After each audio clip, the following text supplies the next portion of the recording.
Alam nyo ba mga idol na si Mr. Bean ay isa palang alien? Tara-tara po at alamin po natin. Babala lang mga idol, pwede po itong makasira ng inyong childhood memories. Kung ayaw naman po mapanood ang video ito, skip nyo na lang po ang video, okay? Mga idol, ang Mr. Bean po ay pinalabas noong January 1, 1990. Ginalapan po ito ng sikat na si Rowan Atkinson. Alam nyo ba mga idol, nung panahong pong yan, si Rowan Atkinson po ay nag-aaral ng electrical engineering at nag-aaral po siya ng kanyang masteral. Kaya lang, nagkaroon po siya ng opportunity at binigyan ng proyekto para gampanan ang karakter ni Mr. Bean. Alam naman po nating lahat na ang karakter po ni Mr. Bean ay isang lalaking mayroon pong inner child.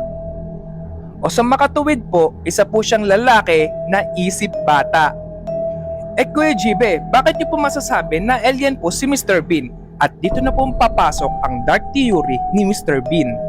Naaalala niyo pa ba mga idol, kapag manonood po kayo ng Mr. Bean, meron po itong introduction. At sa introduction pong iyon, meron po kayong makikitang ilaw galing sa langit.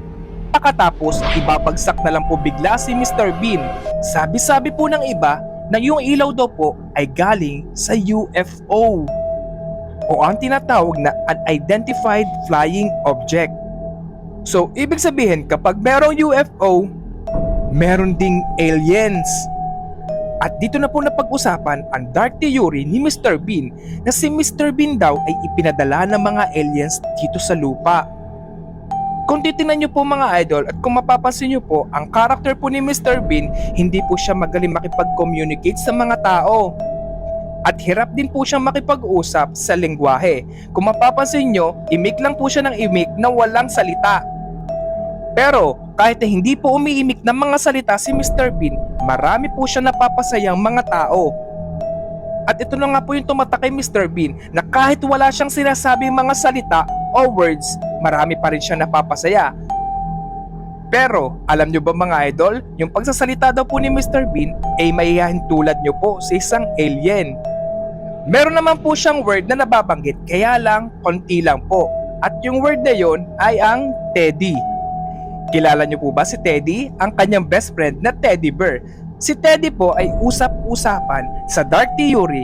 Si Teddy daw po ay pinadala din ng mga aliens. At si Teddy po ang nagsisimbolo na communication device para po makipag-usap si Mr. Bean sa mga aliens.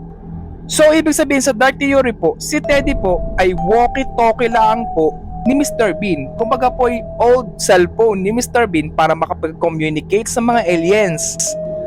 Alam nyo ba mga idol na meron pong episode sa Mr. Bean ang sinuportahan ng theory ito at ang pamagat po nito ay Double Trouble, kung saan nagpadala po ang mga aliens na katulad ni Mr. Bean. So ibig sabihin meron pong clone si Mr. Bean. Yung clone po ni Mr. Bean, dinala po mismo si Mr. Bean sa loob ng UFO at doon na po niya nakita ang kanyang mga kasamahan at katulad po niya.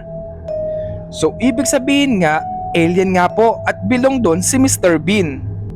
Sa pangalawang theory naman po, si Mr. Bean meron pala siyang pamilya, meron siyang asawa at meron siyang isang anak.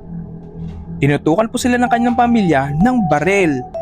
Nagmamakaawa po si Mr. Bean na wag po niya sasaktan ang kanyang pamilya. Kaya lang, hindi nadaan sa eksplanasyon ang holdupper. Binaril niya ang asawa ni Mr. Bean at ang kanyang anak.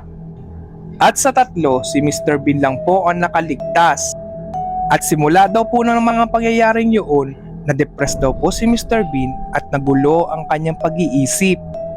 Kaya kung mapapansin nyo, hirap na po makipag-usap sa mga tao si Mr. Bean dahil sa trauma. Dahil nga daw sa mga nangyari sa kanya, hindi niya po maibabalik ang kanyang matinong pag-iisip. Pero mga idol, dark theory lang po ito ha. Wala namang talagang basahan kung meron talagang patunay na meron talagang ganito. Kung ako po'y tatanungin, yung story po ni Mr. Bean at ni Rowan Atkinson ay magkaiba. Syempre, si Rowan Atkinson ay totoo po talagang tao yon. Ang sinasabi po dito sa dark theory, lilinawin ko po, yung story po ni Mr. Bean, yung character lang po ni Mr. Bean, hindi po si Rowan Atkinson mismo, okay? Si Rowan Atkinson, totoong tao po siya. Pero yung sinasabi po dito sa dark theory ay character po ni Mr. Bean na sinasabing alien. Pero kung kayo po ang tatanungin ko mga idol, naniniwala po ba kayo na ang karakter ni Mr. Bean ay isang alien? Doon pa lamang po sa introduction na ibinagsak siya mula sa langit, naniniwala ka ba na galing siya sa UFO? Comment nyo nga po at ishare ng video ito sa mga friends nyo para malaman din po nila ang dark theory ni Mr. Bean. Cute!